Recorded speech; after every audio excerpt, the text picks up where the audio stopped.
Good evening, everybody, and welcome to the Chelmsford Public Library's virtual series for Thursday nights at 7. Tonight, we are privileged to have Mike Ivankovich here with us.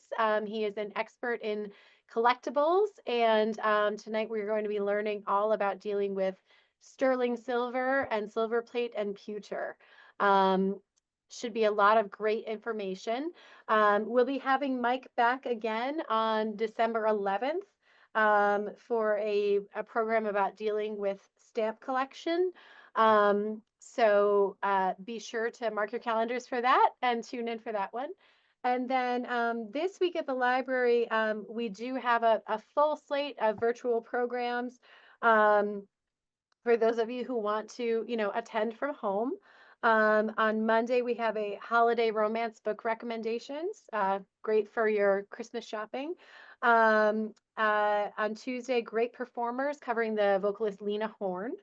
On Wednesday, Great American Unsung Heroes, which covers George Marshall. And then on Thursday, our very popular Art on Thursdays program will be covering Salvador Dali. So come and check some of those out. We always want to offer you a wide variety of programs that you can attend from the comfort of your own home. And also, if you'd like to come to the library, again, we have a very full calendar, but I want to highlight on Saturday afternoon, we have a program at 2 o'clock, Films for Futures. And that is a documentary film series that we are working on, and it's covering documentary films for social change. So take away what you will, and I'm going to hand things over to Mike, and looking forward to learning more with all of you. Hey, Marty, thanks a lot. Guys, thanks for coming out tonight. Looks like a good crowd. We have over 40 people. This is one of about a dozen programs. I call it Your Children Don't Want It series. And this is how to deal with stuff that the kids may not want. I'm an appraiser. I'll tell you more about myself in just a minute, but I'm in maybe 5 to 10 houses a week. And I'm always amazed at how many people don't know the difference between sterling silver, silver plate, and pewter. They don't know how to tell the difference between them. And I'll tell you right now, one is going to be worth considerably more than the others. We discuss all three tonight, but we're going to spend more time talking about sterling silver because as of right now, silver is selling for more than $50 an ounce. Last I looked, it was at $52.30 an ounce. So if you're going to be selling some of that stuff, you don't know what you have, you're a prime candidate to be taken advantage of. So we're going to try and tell you whatever we can tonight. Tonight's program should go anywhere from 45 minutes to an hour, not much more, and I'll take any questions that you want at the end. Here's some background. I wear a bunch of different hats. I am based in Doylestown, Pennsylvania. This is my third program with the library in the last 3 months, and I'm an appraiser. My job as an appraiser is to help people understand the value of what they've got. I'm an auctioneer, and basically what an auctioneer does, we could talk real fast if we have to, but really the job of an auctioneer is to help people turn those things that they no longer want or need into cash. I wrote a book called Home Downsizing in 4 Easy Steps. This is what I do. I help people deal with their stuff. We have a radio show. Right now, I attend for 10 years. I did every Friday morning, 9:30 to 10:30 on a radio station in Philadelphia. Now I've kind of semi-retired. I only do the first Friday, but again, this is what we do. We help people deal with their stuff. And since 2021, we have done well over 700 programs in 30 states. So this is kind of what we do. The best description of what I do would be this. Take your house, turn it upside down, and shake it. If it falls out, most likely I'm going to deal with it. The antiques, the collectibles, the good, the bad, the ugly. If it doesn't fall out, most likely the realtor is going to deal with it. And one area I deal in is sterling silver, silver plate, and pewter. Tonight, what we're going to do is we're going to talk about how to identify sterling, how to weigh it, how to figure out what it's worth, how you get the most amount of money for it. We'll spend some time talking about how to identify in silver plate, which is not worth nearly as much as sterling silver. And we'll do the same thing with pewter. We're going to talk about understanding avoirdupois versus troy weights, because precious metals, gold, silver, things like that, are bought and sold using the troy weight system, not the standard avoirdupois system. So we'll get into that. We'll talk about how you can test your things for purity. We'll talk about spot price and everything else. We're going to do some calculations tonight. I'm going to show you how to do it. So it may not be a bad idea to have a pad and paper next to you. I'm going to show you what to do. And by the time we're done, if you stay with me the whole time, you should be able to figure out pretty much what your silver is worth. You don't need these tools for the program, but if you are going to be dealing with silver, pewter, silverplate, I would recommend that you have a 10x loop, a 10 power loop, or a magnifying glass. You probably have a magnifying glass around the house. A 10x loop is better. If you don't have one, you can get one on Amazon for $10 or $15. I would recommend that you get some type of digital scale because you want to weigh your silver before you sell it. You're going to need access to a spot price. I'm going to tell you how you could download an app to your phone so you'll know instantaneously what the spot price of gold and silver is. Wouldn't be a bad idea to have a calculator. You always have a calculator probably on your phone, but not bad to have one nearby. And then you might need some testing equipment to determine whether your silver is actually silver or not. And I'll tell you about that as we go along. But let's talk about sterling, because this is where we're going to spend most of our time here, because that's really where the value is. And I'm going to kind of jump around. There's no real logic here, but hopefully you follow me.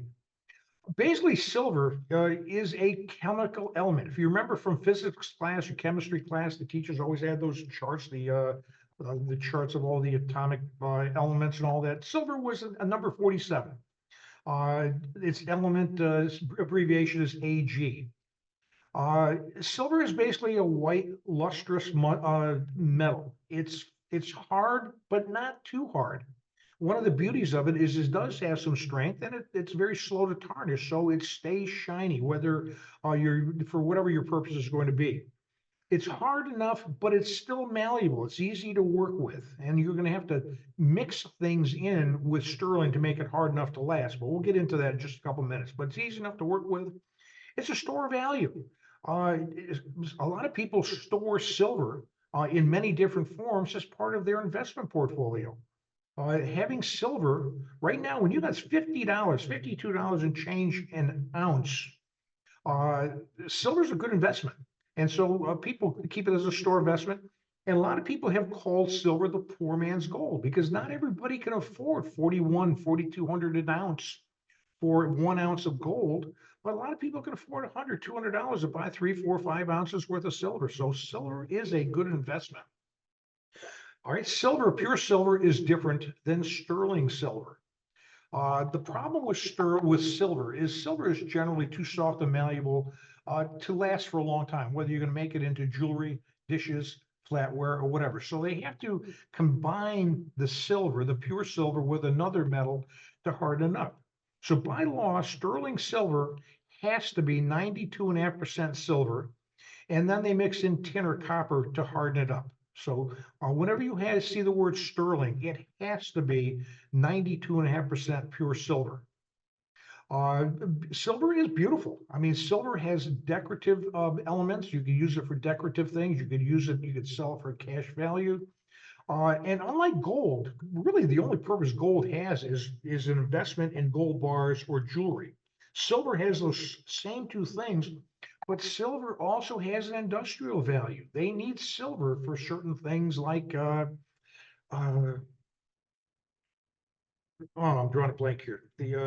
There's certain things that, like air conditioning needs it. Solar lighting needs it, things like that. So silver has a commercial use as well as a decorative jewelry thing.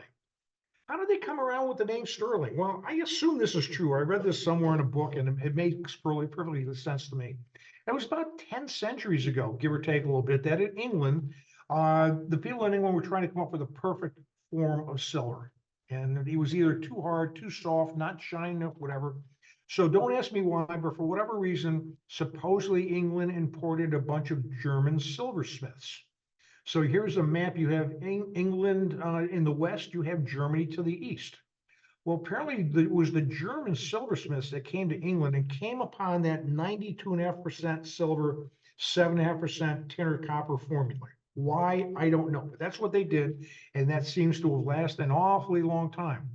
Well, apparently at the time, the people in England called those people who came in the Easterlings because Germany was east of the United Kingdom, Great Britain, England, whatever you want to call it. And then eventually the name Easterling was shortened to sterling. True story or not, I don't know, but it certainly makes sense to me. Most sterling silver is going to be marked. It'll be marked sterling. It'll be marked with a 925, which is the 92.5%.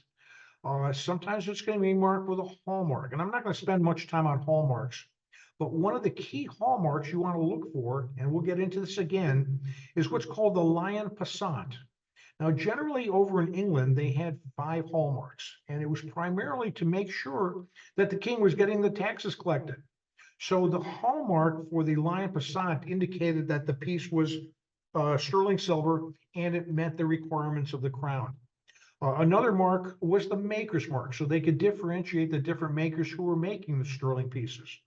Another one was which assay office was involved. This particular one happened to be London. There's a letter that identifies exactly which year the silver piece was made, and then there's another one that shows that the duty or the tax was paid. So all those things have some purpose. We're not going to get into much of that tonight, but that's what hallmarks are. But the 3 most common hallmarks you're going to see for sterling are the word sterling. A lot of times you'll see a company logo. There's ways on the internet that you could go in and determine who made the, who the specific maker was. In this case, you got an owl with outstretched wings and the W. I'm not even sure who that is, but it's marked sterling. A lot of jewelry or a lot of sterling is also marked with 925, which is the abbreviation 92.5. So sometimes it's just 925. Tiffany like to mark theirs 925-100. Some other companies had 925/1000, I should say. Again, it all refers to that 92.5% silver. And then a lot of companies had that lion passant. You're going to see different formats. It doesn't always look the same, but that lion passant with 3 paws on the ground, 1 paw up in the air should be indicative that the item is sterling. Most sterling is going to be marked, but not all of it is marked. So how do you figure out if your unmarked sterling silver is truly silver? Well, the easiest thing to do is do the acid test. This is what a jeweler is going to do. You could do it yourself. You can go to Amazon, and for $10 or $15, you could buy a jewelry testing kit. And in it, you're going to get 4, maybe more bottles. The yellow is a 10-carat acid for testing gold. The 14 is a 14-carat acid for testing gold. The red cap is an 18-carat for testing gold, and the blue is the silver tester, although I use the 18-carat to test for silver. You could also get a small stone. So then what you do is you can take the piece that you're trying to test and you scratch a line on that stone. It's not going to damage your piece. But then what I do is I take the 18-carat, the red capped acid, and I put that on the line that I scratched on the stone. Don't put it on the piece. You'll ruin the piece. You put it on the line that's scratched there, and if it turns blue, it's probably sterling. And when I say probably, you sometimes have to be aware of false positives, because if it's silver plate that's exceptionally thick, it may give you a false positive. And I'll get into more of that and again in a little while, but I'm just trying to get us started here. And you could sometimes, you're going to buy a testing machine, but these things are going to run hundreds into the thousands of dollars. So the cheapest way to get started, if you want to check your things at home, is just go to Amazon and get a 10x loupe, get a nice, small, cheap digital scale, and get the acids with a stone, and you're going to be all set to test your own. But sterling silver, the 925, it was primarily England and primarily the United States, but other countries had different finenesses or silver purities. So just because you don't see the word sterling doesn't necessarily mean you don't have silver. Now, for example, Mexico sometimes uses 950. That would be 95% silver, 5% tin or copper. Other companies use the 950. It's not all that common, but it's not rare either. That means you got 2.5% more silver in your piece. Sometimes you'll see the word coin on a piece. Well, coin means it's 90% pure, just like U.S. junk silver coins have 90% silver. Your pre-65 dimes, quarters, halves are 90% silver. Coin silver is 90% silver. Sometimes you'll see Russian silver. Now, I don't understand this. Russian silver is 87.5% pure, but it's marked with this 84. So just because you don't see an 87.5 doesn't mean you don't have silver. This would be a piece of Russian silver marked 84, but the silver is 87.5% pure silver. Scandinavia used 83%. You'll sometimes see 830. And then sometimes you'll see 800. That means it's 80%. So different countries, different companies use different standards, but don't get hung up on assuming that only silver, only sterling is the only one out there. You can have other pieces that are just as valuable as your sterling. With sterling, you're going to see a bunch of different categories. You're going to see flatware. That's one of the most common things. I did an Antiques Roadshow event last night in New Jersey, and a guy brought something in, told me it was sterling, and it was not sterling. It was silver plate. And for a whole number of years, probably decades, his family thought it was sterling, and it was not. So sterling silver flatware is easy to sell. It's worth a lot of money. You got a full set. You got a lot of ounces of silver in there, and at $50 an ounce, that can have some pretty good value for you. Then there's sterling hollowware. That's your sugar bowls, your creamers, your coffee pots, your teapots. It's hollow generally, although dishes may not be hollow, but that would fall in that category as well. Jewelry. There's a lot of sterling jewelry. Now, if you have a choice between gold and jewelry, take gold any day you can, because at $4,000 an ounce, it takes about 90 ounces of silver to equal 1 ounce of gold, but there's still a lot of good sterling jewelry out there. And then there's also rounds, bars. American Eagles are silver. There's gold bars, silver bars, and all that other stuff. So silver comes in a lot of different formats. There's also a lot of different silver makers out there. Sometimes, but not always, you can find out who made your silver just by looking at the piece. This piece of flatware was made by Steiff, Kirk Steiff, and it's marked sterling, and it's got their logo there. Wallace is a big name. In this case, their name is on it as well as the sterling. Reed and Barton, they made silver plate as well as sterling. So you want to see that over their name, but you want to see that word sterling there. And probably the most prestigious, or the one with the most cachet, would probably be Tiffany. And Tiffany was sterling there. But the bottom line is there were hundreds of companies making it. Now, you're not sure where to go.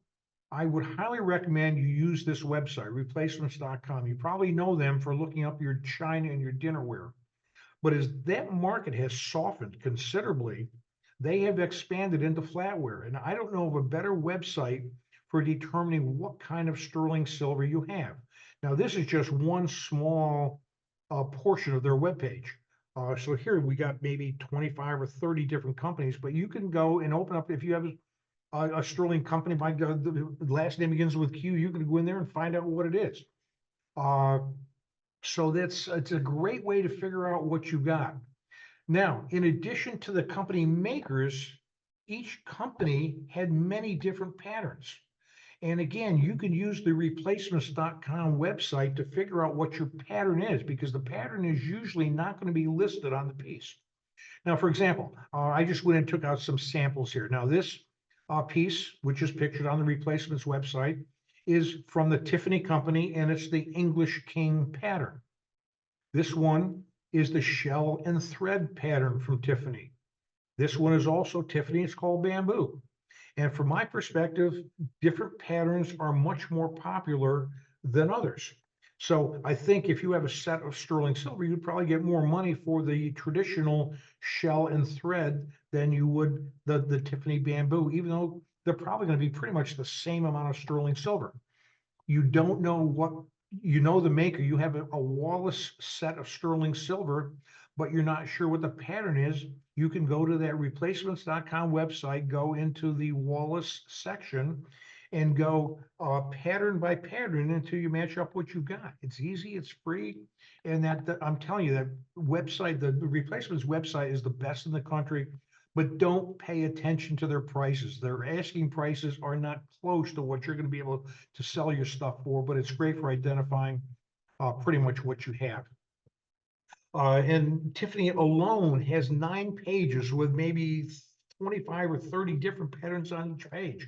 So there's probably a couple hundred different pages just for Tiffany alone, or patterns for Tiffany alone. Understand that some of your sterling is going to be solid sterling, and some of it is not going to be solid. It's going to be what we call weighted. Now, solid sterling means the whole thing is sterling. These sterling dishes, sterling bowls. If it's marked sterling, the whole thing is sterling. Your in your flatware, your spoons, your forks, your bouillons, certain knives, but not all knives will be solid sterling. But some of your sterling is going to be what we call weighted sterling. Candlesticks are weighted. What that means is you may put them on the scale. They may weigh 10 pounds, 10 ounces, but you don't have 10 ounces worth of silver because these things have a heavy cement in the bottom that were designed to prevent them from tipping over once the heavy upright candle is put in there.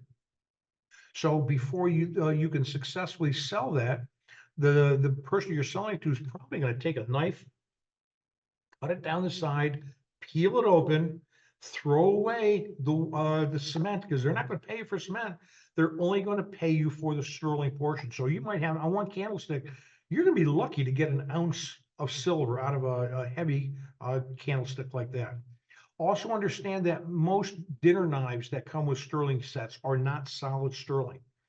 You don't want to be cutting anything like your meats or whatever with a sterling spoon, so for a knife. So usually what the knife is it is a stainless steel.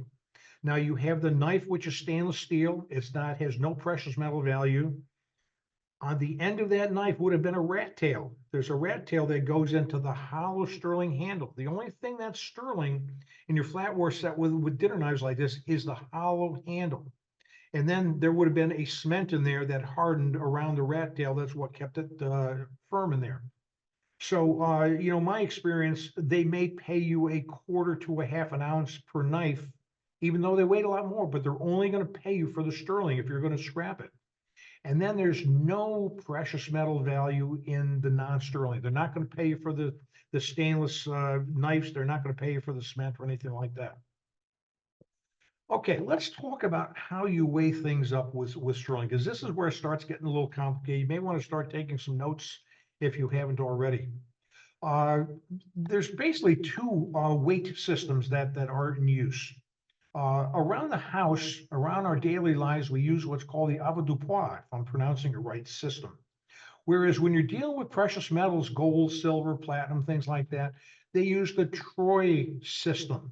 And basically the troy ounce is a unit for measuring precious metals. That's basics information.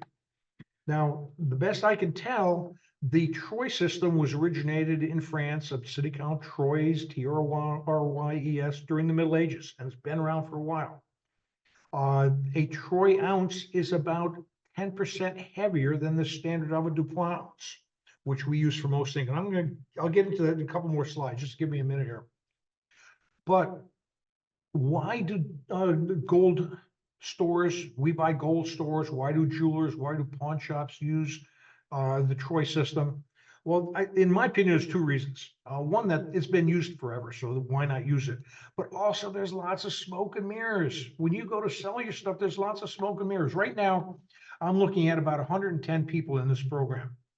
I'll ask this question right now. How many pennyweights are in one troy ounce? How many grams are in one troy ounce? I'll bet you hardly anybody, maybe one or two at the most know. And that's what I mean by smoke and mirrors, because when you go to sell your sterling to a jewelry store, a pawn shop, or a gold store, they're going to call prices in pennyweights and grams. And if you don't understand how that system works, you're at a grave disadvantage. So that's what I'm trying to do, is show you how to figure out how the system works before you sell it, not after you sell it too cheaply. Okay, avoirdupois ounce. This is what we use on a daily basis. 1 pound equals 16 ounces. Your bathroom scale uses the avoirdupois system. Your postal scale uses the avoirdupois system. You go to the giant market and order meat or cheeses, it uses the 16 ounces to 1 pound. Whereas when you're dealing with precious metals, we use troy ounces. An avoirdupois ounce, is OZ. A troy ounce is OZT. That's how you identify a troy ounce. There are 12 ounces in 1 pound. There are 12 troy ounces in 1 troy pound. There are 20 pennyweights. The abbreviation for pennyweight, don't ask me why, is DWT. So there are 20 pennyweights in 1 troy ounce. There are 31.1 grams per 1 troy ounce. And yet you might go into one jewelry store and they will quote you prices in terms of pennyweights, and another one will quote you prices in terms of grams. If you don't understand what they're talking about, look out, you're going to lose money. Okay, let me give you like a little example here. I'm going to go through some examples multiple times here because you have to understand how the math works. If you understand how the math works, you're going to be fine when you go to sell your things. So let's take an example. Right now, the silver spot price is $52 an ounce. So we're going to use just $50 because it makes the math easier. All right, there are 20 pennyweights in 1 troy ounce. So if silver is $50 per troy ounce and there are 20 pennyweights, that means each pennyweight is worth about $2.50. When it comes to grams, there's 31.1 grams in 1 troy ounce. $50 divided by 31.1 means each gram is worth about $1.61. That's how they come up with these numbers. But the dealers have to make a profit, so they're not going to pay you these prices. They're going to pay you a discounted amount. And we're going to be talking about that, but keep that in mind. Dealers have to make money, and there's no law that says the dealer has to pay you a fair amount, and there's no law that says they have to pay a standard amount. They're going to pay you as little as they can get away with. So your best defense is to know what you got before you walk in the door, rather than after you leave the place selling too cheaply. We'll be talking about that again as well. Okay, avoirdupois versus troy weights. If you're going to weigh it up, you're usually better off having a digital scale. If you don't have a digital scale that will weigh things not only in avoirdupois ounces, but troy ounces, pennyweights, grams, get one. If you're going to be trying to figure out what your things are worth, you can get one for $10, $20, $30 on Amazon. It'll be here in a couple days. If you don't have a troy scale, you're not out of luck. You can use a factor. You can put your things on an avoirdupois scale, and then you can convert it to troy by multiplying it by 9.912 factor. And I'll show you how to do that in just a minute. There is also on Google an ounce to troy ounce converter. I never use it, but if you want to utilize that, you can do that. You put something on your avoirdupois scale, and then you put that into the converter, and it will tell you how many troy ounces you have. I find it quicker just to use that 9.2 figure. Okay, let's talk about how you convert avoirdupois ounces. Now, here's a perfect example. I one time had a woman, I was helping her sell some sterling silver. She was in Ocala, Florida. I'm up in Doylestown, Pennsylvania. She sends me her silver. It's a silver flatware set, and it's all wrapped in those felt folding wrappers and all that other stuff. So when I told her how much it weighed, she said, that's not correct. That's not what it came up on my scale. So I said to her, did you use your bathroom scale to weigh these? Yes, I did. Did you weigh them with the cloth wrappers around them? Yes, I did. Did you weigh the knives at full weight? Yes, I did. Well, that's why she didn't have the correct amount of weight.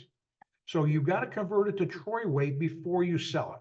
So, again, precious metals trade in troy ounces. We got to convert it. Let's use one example here. You take the weight off your bathroom scale, off your postal scale, off your deli scale, whatever, and you multiply that number times 0.912, and that will, within reason, it's not going to be exact, but it's going to be very close to converting the avoirdupois weight to your troy weight. So as an example, if on your postal scale you have 3 ounces of silver, if you multiply that 3 ounces times 0.912, you really have about 2.736 troy ounces total weight. Here's another example. Same formula, but if you had 20 ounces, if it weighed 20 ounces on your scale times 9.912, you really have 18.24 troy ounces. We're not even into the silver yet. This is your total weight. All right, now let's get into calculating the silver value, because the first thing we've done is just converted the avoirdupois weight to troy weight. Not that hard once you know what to do. Once you get the system down, guys, it's like riding a bike. You can do it over and over again easily. And there's 6 steps. So we may want to write these down if you're taking notes. Step number one, weigh the silver. You want to figure out how much your weight is. Then you have to convert it to the troy weight. If you're using a troy scale, you could skip step one, but you eventually have to get to that troy weight. Then you have to come up with the actual silver. How much silver do you have? We're going to get into another example in just a minute. Once you know how much silver you have, then you're going to calculate it times the spot price of silver, the full price of silver. Then you have to factor in how much the dealer is going to keep and how much the dealer is going to give you, and that will net you out at how much you're going to receive. Sounds confusing? It's easy. We're going to get to that in a minute. So weigh the silver, convert it into the troy weight, figure out the spot price of silver, calculate the gross value of the silver, apply the dealer discount, and that's how much you should be walking out of the store with. Okay, so if you're using a bathroom scale, digital scale, postal scale, if you use a troy scale, you don't have to worry about step one. You can just move to step two. But if you're weighing it on that avoirdupois scale, take whatever the weight is. Now, you certainly don't want a bathroom scale because that's only by pounds. And you want something that's going to break it down into the ounces. You might show you that you got 1 pound, 6 ounces worth of silver, something like that. You want something that'll give you the ounces, then multiply that times 0.912 will give you the troy weight. In our example, we had 20 ounces on the avoirdupois scale times 0.912. We have 18.24 troy ounces, not of silver, of total weight. Okay, now we have to determine the silver fineness. If you're using sterling, if you're dealing with sterling, the fineness is 0.925. If you're dealing with 800 silver, it's 0.800. If you're dealing with 950 silver, it's 0.950, but the process is still the same. Step two, determine the fineness of the silver that you're dealing with. Step number three, determine the silver weight. So in our previous example, we had a total weight of 18.24 troy ounces. However, remember that was mixed in. That's 92.5% silver, 7.5% tin or copper. You're not going to get paid for the tin or copper by a scrapper. So you have to multiply that times 925. That means out of your original 20 ounces on the scale, you're down to 16.87 ounces of pure silver. That's the number we want to get to. That's step three. Then we have to know what the spot price is. And I'm going to eventually take you to a place called kitco.com. Now, the price of gold, the price of silver fluctuates constantly. It's like the stock market. It goes up, goes down constantly throughout the day. You can get this number off TV, off the newspaper, the internet, whatever. It's all there. But the easiest way is simply go to your the Apple Store, download the Kitco app to your phone. Kitco.com is the address, and they're a major silver dealer. And it's going to look something like this. And I have this on my phone. I can go to my Kitco app anytime throughout the day and tell you whether gold and silver is up or down. Now, in this example, this is, trust me, the price of silver has gone up so rapidly. This is one of the highest prices I could get for silver when I took a stock image off of Google. Gold was $1,200. Now it's over $4,100. Silver was $19.44. Now it's over $52. But get this, download it on your phone. So for example, we're going to use $50 an ounce when we do our calculations. So we take the total weight that we had originally, the total gross weight, silver weight, times the spot price is going to give us the silver value. We have 16.87 ounces of silver times $50 an ounce. That tells me that the gross value of my silver is $843.50. Okay, I would like to walk out of the store with that kind of money, but I'm not, because these guys will not pay you the gross value. They have to apply a discount. They've got to make a living, and some of them make a fair living, and some of them make an obscene living. But they're going to discount what they pay you various ways. They got to make their profit.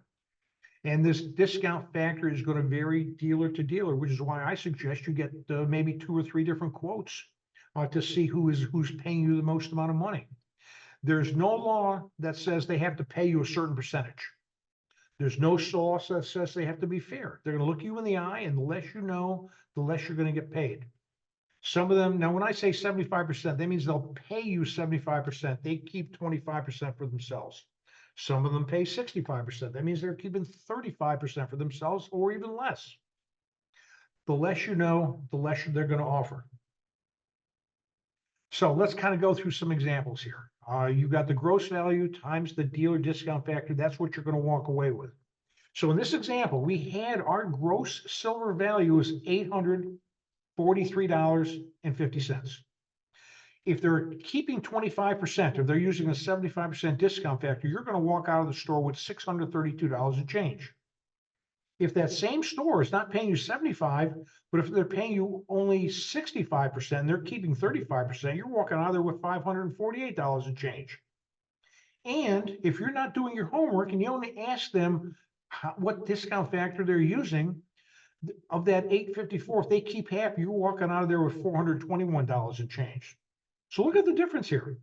The same amount of silver, if one guy's offering you a 50% discount rate, the other's offering you a 75% discount rate, you're making or losing another $200 either way. So that's why it's vital for you to understand how to do your calculations here. Okay, what's going to determine the value? There's lots of other factors. It's not just the weight and all that. But certainly we start with the purity and the weight. Sterling silver should bring you, all things being equal, bring you more than 900 or 800 silver, or Scandinavian 830 silver. And then the weight is certainly important. The greater the weight, the more money you're going to walk away with. If you're dealing with sterling silver flatware, I've seen sets that were 30 or 40 ounces, and I've seen sets that were 150 and 200 ounces. So it can be a huge difference, but the purity and the weight is a starting point. They are not going to pay you for precious metals. For non-precious metals. So for example, you have a pin that you want to scrap and you take that in. They're going to rip this pin off before they pay you. They're going to only pay you for the silver. They're not going to pay you for the other attachments. The gemstone value has a lot to do with it. Now, sterling, you're generally not going to see diamonds, in my experience, good diamonds with sterling. Good diamonds are generally kept with gold, but there's going to be some nice gemstones. But if they're only paying you for the scrap value of the silver, they might pop all those gemstones out, especially if it's a ring, which is a large thing. They're only going to pay you for the precious metals. They're not paying you for the gemstones. They might pay you a little bit more if they're going to keep it and resell it in the store. They might pay you a little bit more for the overall beauty. But my point here is, if you want the most amount of money, you better be willing and able to do the most amount of work. You got to calculate the weight. You got to know how to do that. You got to shop it around.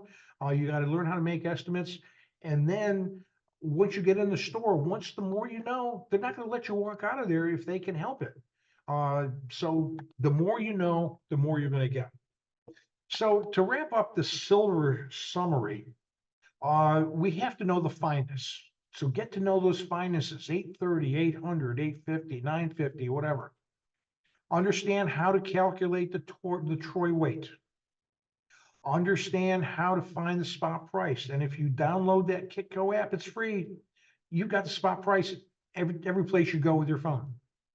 You got to figure out what the gross silver value is.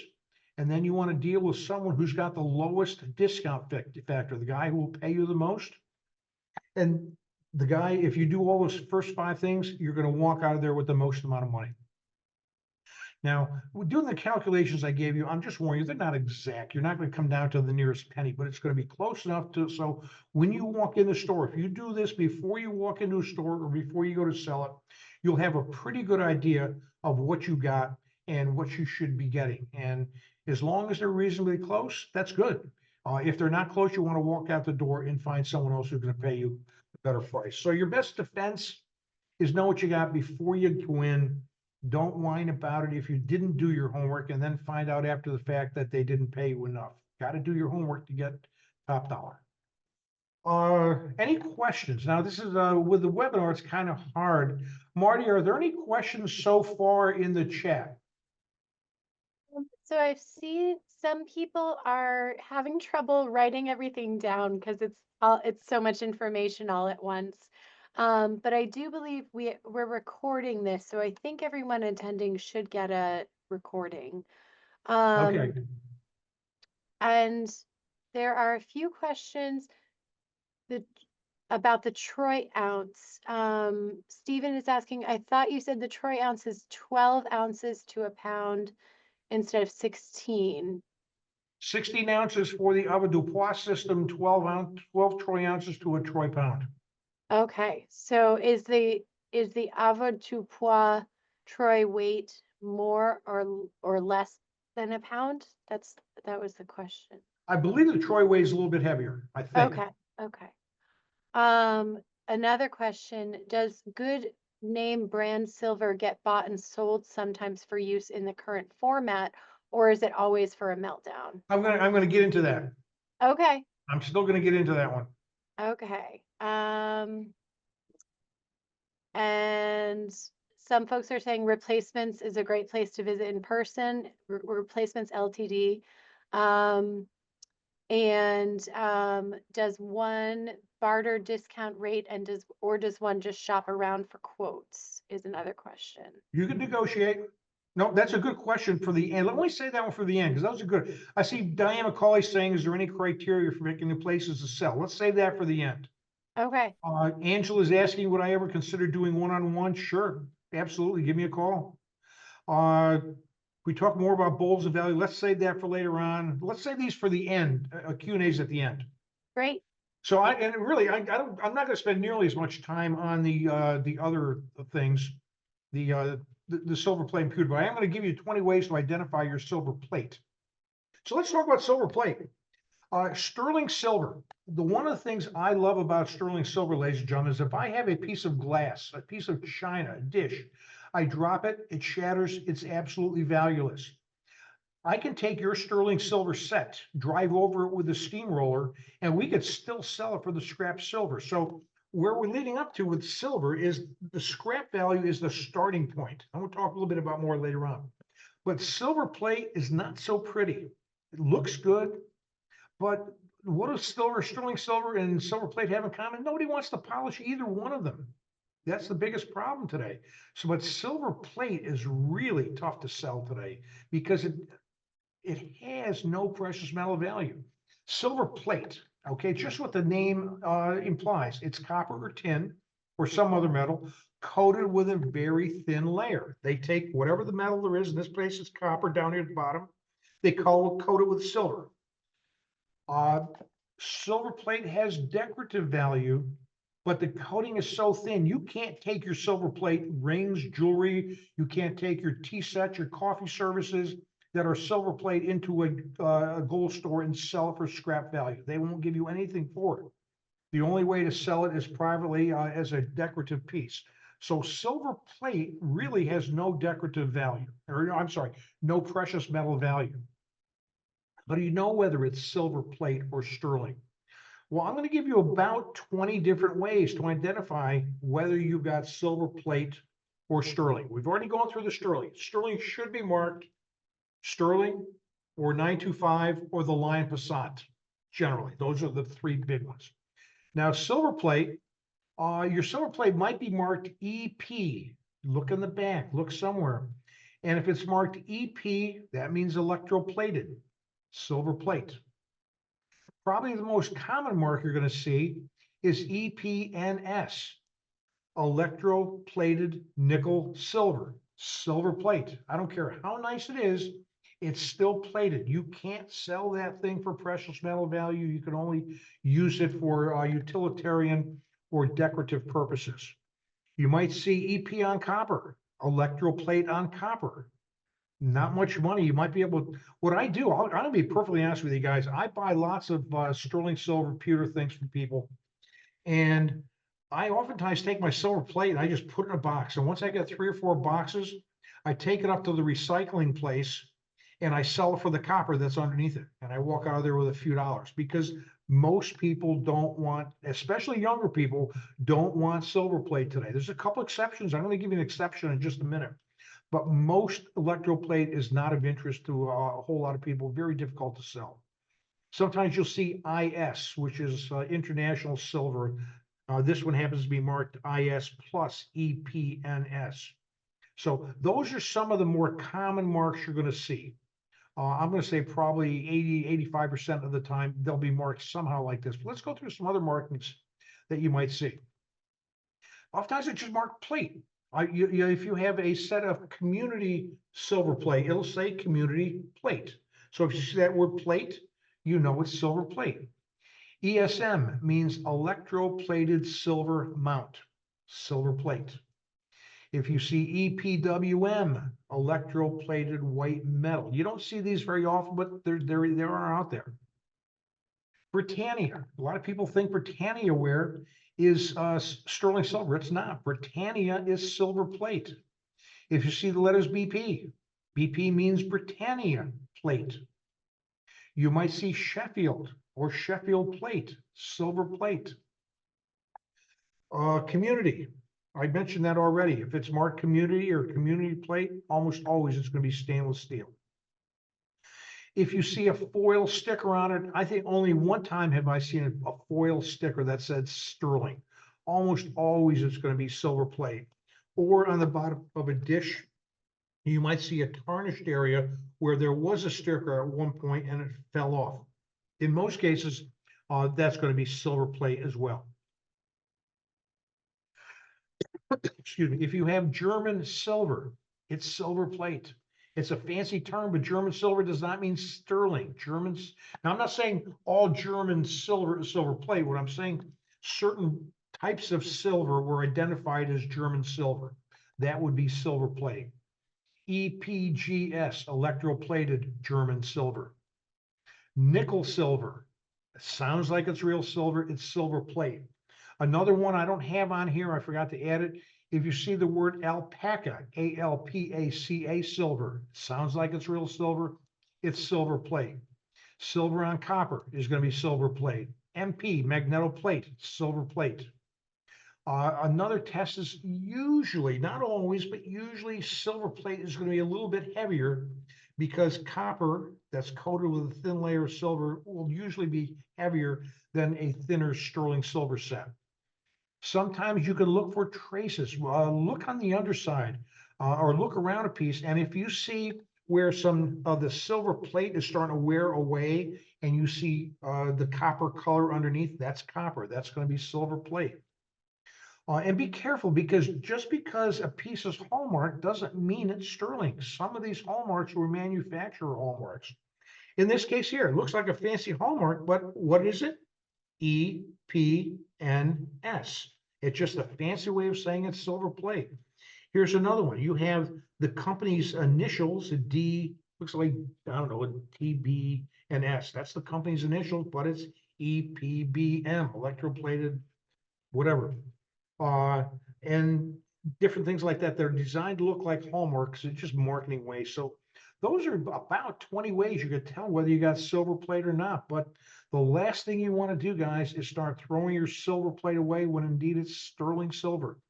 The last thing you want to do is take some sterling silver that you think is silver plate and you tell the guy at the store, I don't want a silver plate, and you're giving him the sterling silver. You have to know how to identify these things so you're not giving money away. You might see the word quadruple plate, fairly common. It's usually marked on the bottom. It's oftentimes marked with a circular logo, quadruple plate. All that means it's a silver plate that's been dipped 4 times. It's a marketing term. It's designed to make it sound fancier than silver plate. Quadruple plate sounds better. Quadruple plate was pretty big in the late 1800s. You'll see it like late Victorian times. You're not going to use it because I certainly wouldn't want to put coffee in one of these old things and drink out of it. And it doesn't have any precious metal value. So what most people do is they either put it on a shelf where it accumulates dust, or they put in a box down in the basement not knowing what to do with it. But quadruple plate has no precious metal value. The one exception to silver plate, guys, is Christofle. It's French silver plate, but this can bring pretty good money. It has no precious metal value, but it's highly collectible. And if you go into eBay and you look at Christofle silver, you'll see that it's sometimes selling in the high hundreds, if not $1,000 plus. There's different types of it, all those main pairs, but it's a very collectible one. But this is probably the only type of collectible silver plate that I could be aware of. Another thing you have to be aware of, I alluded to this earlier, But some pieces have heavy silver plate and they're going to give you a false reading. Before a store is going to pay you a scrap price for that, what they're going to do is they're going to take that piece. Let's say it's a dish, and they're not sure if it's silver, sterling silver, because it's not marked, and you think it is, and they are not sure. Before they pay you, they're going to take a file and cut through the plating to get down to the base metal. Then they're going to take their acid, put it on the groove that they cut into it, and if it turns one color, it tells them that it's sterling and they'll buy it. If it tells them that it's not sterling, you're going to get that piece back that's got a cut, it's got discoloration, and it's really not resellable. So be sure what you're going to do before you let it go. But these guys are not going to pay you money unless they're 100% sure they're paying you for sterling silver. All right, we're going to talk about pewter for just a couple of minutes. I'll wrap it up and then I'll be happy to take some questions.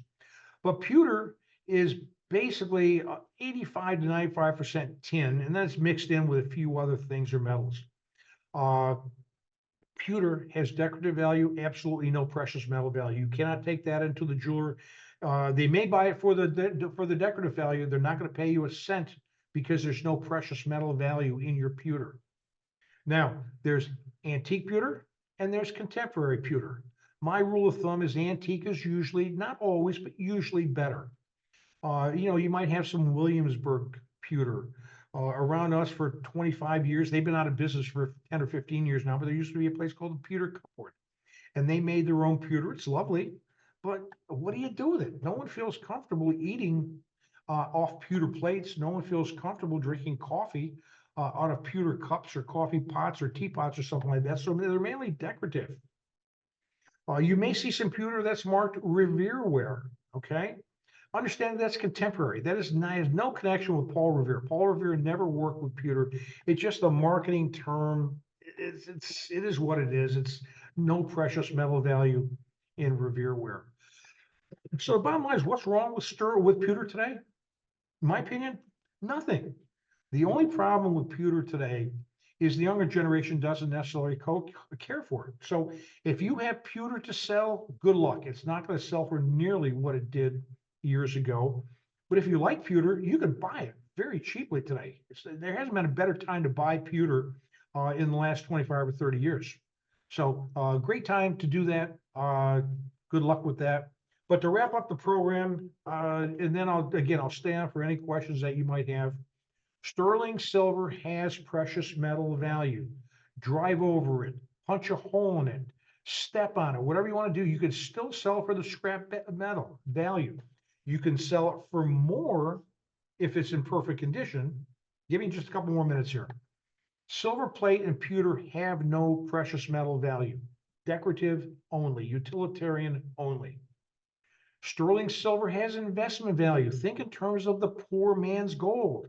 Many people can't afford that $4,000 an ounce for gold, but they're investing in silver. And what usually happens, this has been happening for centuries. Silver usually follows gold. Right now, gold has gone up really fast, but now silver's slowly catching up. Silver was, $48 last week. It's now up to $52. It's gone up about 10 or 15% in a couple of days. So silver is a good thing to invest in. Also, don't forget that gold is basically only good for investment or for jewelry. Silver is good for investment, for jewelry, as well as commercial purposes. We already covered that. Remember that different countries have different silver standards, silver finenesses. So just because it doesn't say sterling, it doesn't mean it's not sterling. It doesn't have silver value. You got to know what else to look for. Now, you have a set of sterling silver. You have some silver serving dishes, things like that. In my opinion, the value starts with the scrap value. That's what you could turn it in for today. No commissions, no delays. You have a sterling silver set, and you can get $2,000 for it today. Well, you can take it into the store, and most of these guys will pay you cash if you ask for cash. So you can sell it today for $2,000. Is it worth more? Probably. But if you send it to auction, a couple things are going to happen. It may or may not sell for more than the $2,000 the guy just offered you.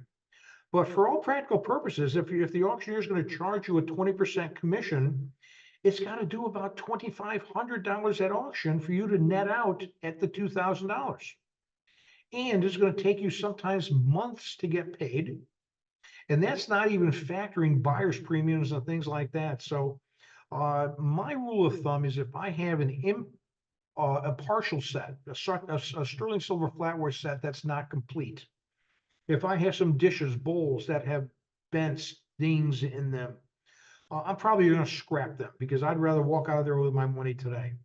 If I have a set of Tiffany silver, if I have a set of George Jensen sterling from Scandinavia or some other special piece, then I might try the auction route or I might try to wholesale. But let's say the dealer, the gold store is going to offer you $2,000 today. If a dealer thinks he could sell it for $3,000, what's he going to pay you? He's going to pay less than $2,000 anyway because he's got to make a profit and do all that work. So scrapping is not the right thing to do all the time, but sometimes it's the easiest and it's the surest thing. You make your own decision. I can't tell you what to do. But once you know what the scrap value is, that's your starting point. Because you can walk out of there with that today. And then you have to say, based on the weight, the maker, the pattern, the condition, everything else, do I want to try for more money or not? Your call. Most amount of money equals the most amount of work. Not sure what to do. Don't know if it's real. Don't know what it's worth. Don't know how to sell it. Give me a call. I help people sell a lot of stuff, a lot of precious metals, coins, sterling, jewelry. Call me 215-264-4304. I charge a 10% commission, which is a lot better than the auction house that's going to charge you a 25% commission and buyer's premiums and shipping fees and everything else.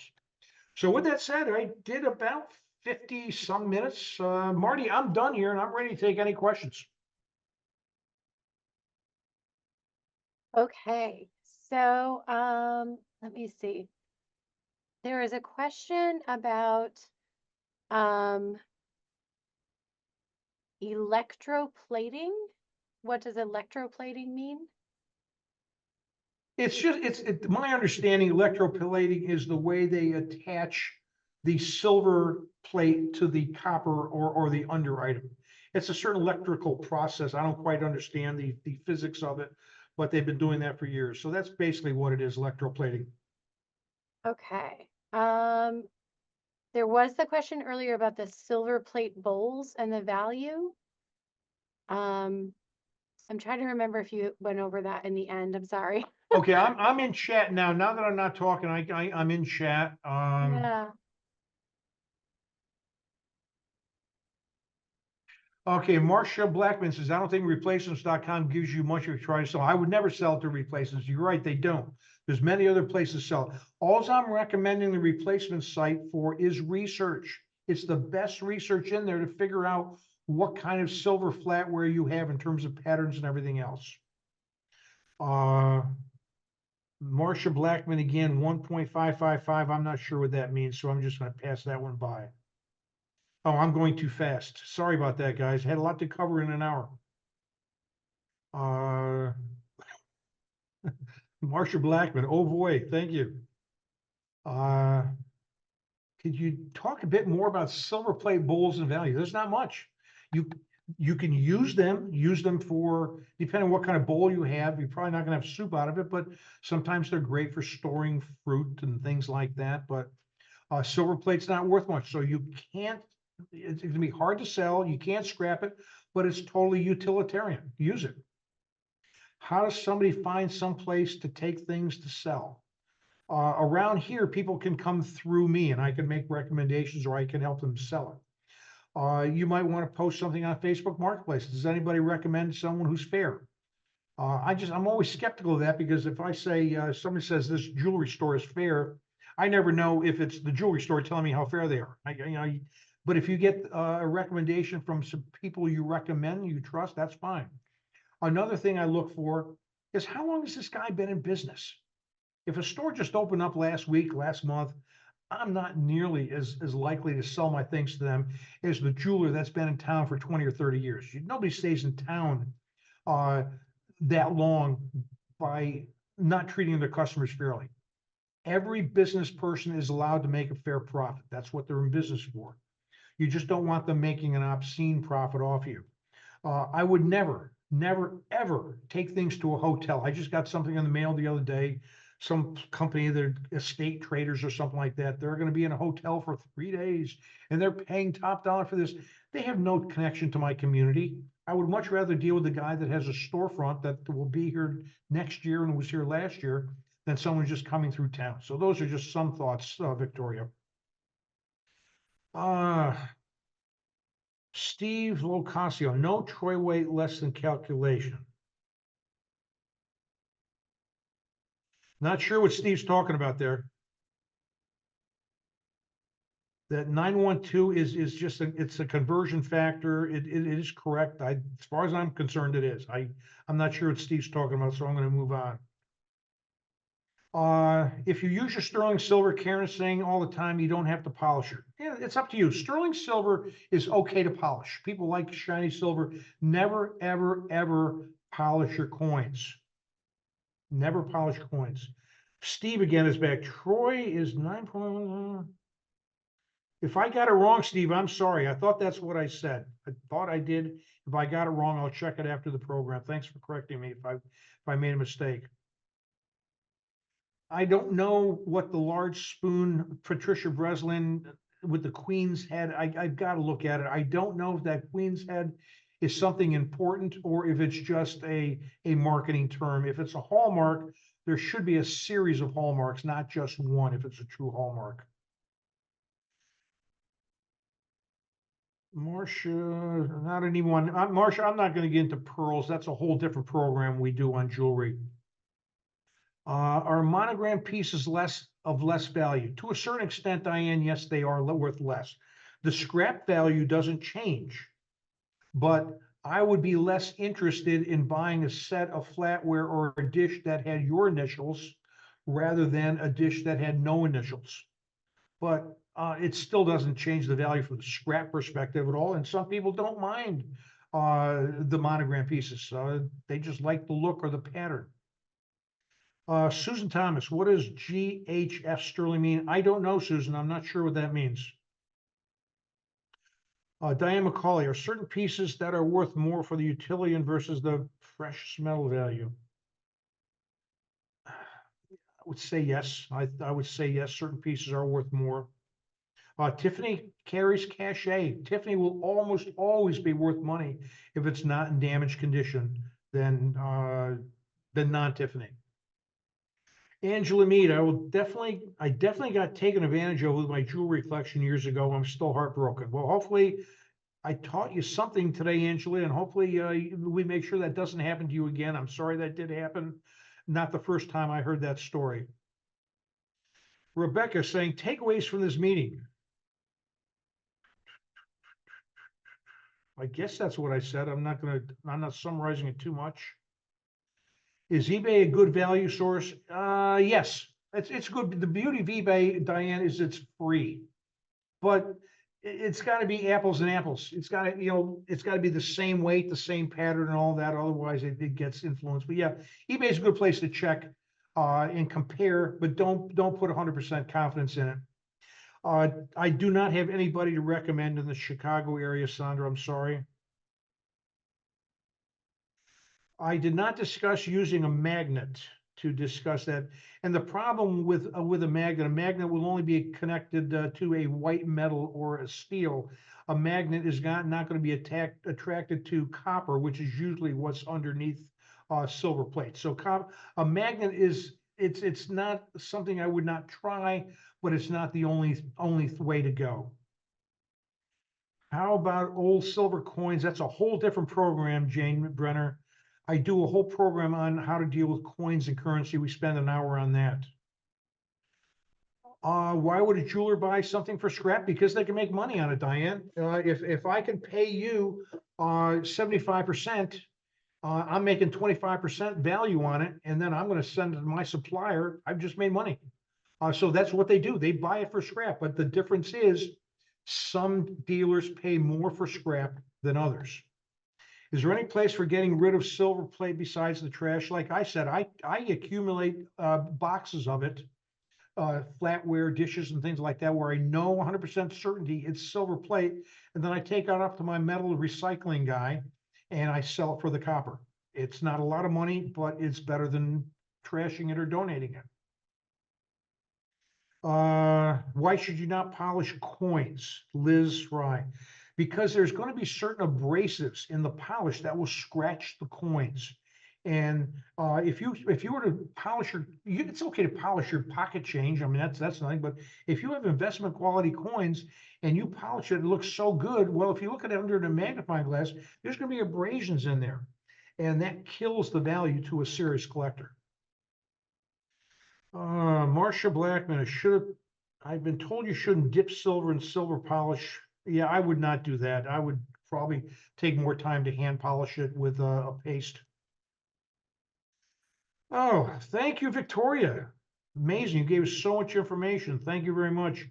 I had a lot more, but it could have gone on for 3 hours, guys. Sorry about that. My mother would store chalk near her silver. I don't know anything about, I've never heard of chalk. I know that there's certain paper strips that you could put in. There's certain felt bags that supposedly work, but I've never heard of that. I don't have a Philadelphia accent, said Nancy Powell. Nancy, I'm originally from Binghamton, New York. That's why. Diane Hart, thank you. Very informative. Thank you for saying so. Charcoal. Okay, somebody just, I'm starting to lose track of these, Marty. All right. Charcoal. I'm not sure what Karen means with charcoal. I'm sorry, I don't know what that is. Chalk absorbs moisture. Okay, Steve, I wasn't aware of that. Thank you for sharing that with us. Coin silver. Coin silver is basically, usually it's like, some people say it's 80%, some people say it's 90%. Junk silver is pre-65 US dimes, quarters, halves. Those coins are 90% silver. Some people refer to that as coin silver. I've heard people call 80% silver coin silver, but not really sure what else to say there. Is gold or silver over the years worth the same? No, it changes all the time. There was a period of time that the gold to silver ratio was 15 to 1. What that meant, it would take 15 ounces of silver to equal 1 ounce of gold. Today, we're talking about 85 or 90 ounces of silver to equal 1 ounce of gold. That suggests to me that silver's underpriced. I think silver is going to go up at some point faster than gold. There's a lot of good YouTube stories on precious metals, gold and silver. I look at those a lot. I listen to some of these silver experts, and I kind of take what they say with a grain of salt, but they make a whole lot of sense. I think silver has a shot to go up even more than gold, but what do I know? Angela, thank you for the kind comment. Diane McCauley, thanks for the kind comment. Karen Reeder, charcoal strips prevent tarnishing. Great, thank you very much for sharing that with us. All I can say, guys, is join us on, if you have a stamp collection, join us on December 11th, 7 o'clock, same time, same place right here. If you have a group outside the library that needs a speaker, go to my website, Michael Ivankovich, meetingspeaker.com, or just email me, Michael Ivankovich, meetingspeaker.com. Marty, I think we're done with questions, I think. Yeah, I think so. I was checking in the chat or in the Q&A just to see if there was anything that we missed. And there was something about someone's looking at silver pieces marked sterling. One has a number 3136 and another 560. Do those numbers have probably don't mean anything, Marty. Those numbers are Okay. probably model numbers, maker numbers, things like that. Gotcha. Okay. And then I think you answered most of the other questions that were in the Q&A. I think people must have put them into the chat as well. So yeah, this was a really, I was really fascinated by this presentation. I don't know anything about valuing metals, so I learned a lot. And we're really excited to have you back in December. To answer the question about when is the December webinar, it's going to be December 11th at 7 o'clock. And Marty, what you can do for me is share my name with some of your fellow librarians around the area. Absolutely, I definitely My will. sister used to live in Westford, so I know where you are right there. Yes, yes. Yeah, it's we're neighbors. That's great. So thank you so much, Mike. We're really looking forward to having you back. And thank you to everybody who attended tonight and asked such interesting questions and shared information. Thanks for coming out, guys. We'll see you in December 11th. Thank you very much. Thanks, Marty. Good night.